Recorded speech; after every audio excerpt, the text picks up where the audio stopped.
এক দেশে এক বাদশা ছিল। বাদশার অনেক ধন সম্পদের পাহাড় ছিল। সেই পাহাড় একদিন রেখে বাদশা চলে গেল।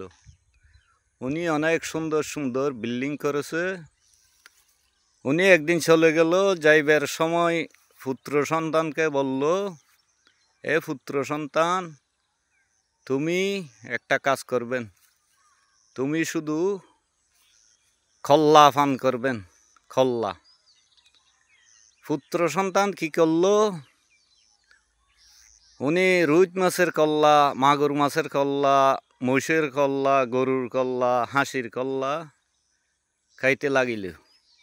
বাদশাগিরি আস্তে আস্তে সব কিছু দিন দিন ফকির হয়ে যাচ্ছে। আমার মতো এক মুরব্বী ছিল, মুরব্বীর কাছে যাইয়া বলে, মুরব্বী, আমার বাবা বলেছে মরার আগে আমাকে কল্লা খাওয়ার জন্য, আজকে আমি দিন দিন গরিব হয়ে যাচ্ছি কেন? মুরব্বী বলে, আঙ্কেল, আপনাকে বলেছে শুটকি মাছের কল্লা খাওয়ার জন্য, ইসে মাছের কল্লা খাওয়ার জন্য, আপনি গরুর কল্লা খাইছেন কেন? সেজন্য তোমার বাদশাগিরি চলে যাচ্ছে। তদ্রূপ আমি দেশের মানুষকে বলবো, তোমরা অলসতা ছেড়ে দাও, তোমরা দিন ইসলামের পথে আসো, আল কোরআনকে ভালোবাসো, 5 ওয়াক্ত সালাত আদায় করো, ইনশাআল্লাহ আপনাদের কল্যাণ হবে। আপনি যদি ফজর পড়েন, ফজরের নামাজ পড়েন, আপনার ও রহমত নাজিল হবে। আপনি যদি জুহুর পড়েন, আপনার ভাগ্য পরিবর্তন হবে। আপনি যদি আসরের টাইমে আসর পড়েন, আপনার ভাগ্যটা অনেক স্বাবলম্বী হবে। আপনি যদি মাগরিব পড়েন, আপনার ভাগ্যটা সফল হবে। আপনি যদি এশার পড়েন, আপনার ভাগ্যটা সাকসেস হয়ে গেল। ইনশাআল্লাহ সকলে মনে রাখবেন আমার কথাগুলি। আপনারা বেশি খল্লা খাওয়ার চেষ্টা করবেন না। যদি কল্লা খাইতে চান, ইসে মাছের কল্লা খান। আপনার প্রতিবেশী গরিব দুঃখী মানুষ আছে, তারা কতটুকু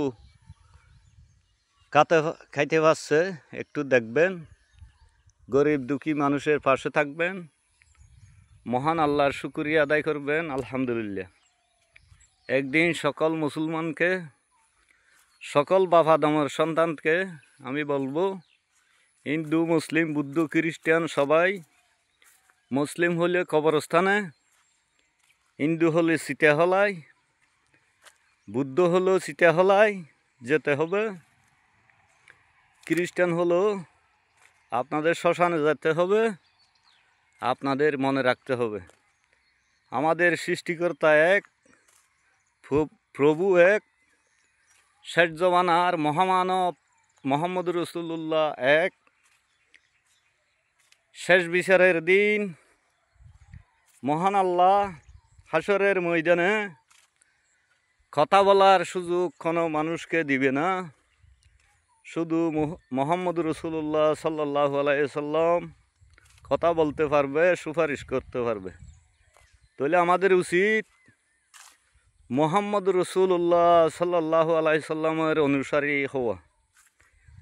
যদি মোহাম্মদ রসুল্লাহর হাতে পাঠানো দিন ইসলামের মতে না চলো, হাসরের ময়দানে আপনাদের জন্য থাকবে ভয়াবহ আযাব। আমাদের দেশের মা বোনদের উদ্দেশ্য বলতে চাই, আপনারা খেলার সময় খেলা করেন, আনন্দ করার সময় আনন্দ করেন, কিন্তু ডেলি 5 বার মহান আল্লাহর গোলামি করেন। 5 বার যদি গোলামি করতে পারেন মহান আল্লাহর, আপনাদের জীবন সার্থক, এই পৃথিবীতে আসা সার্থক, যাওয়া সার্থক হবে। আমিন। মহান আল্লাহ আপনাদেরকে কবুল করুক। আমিন।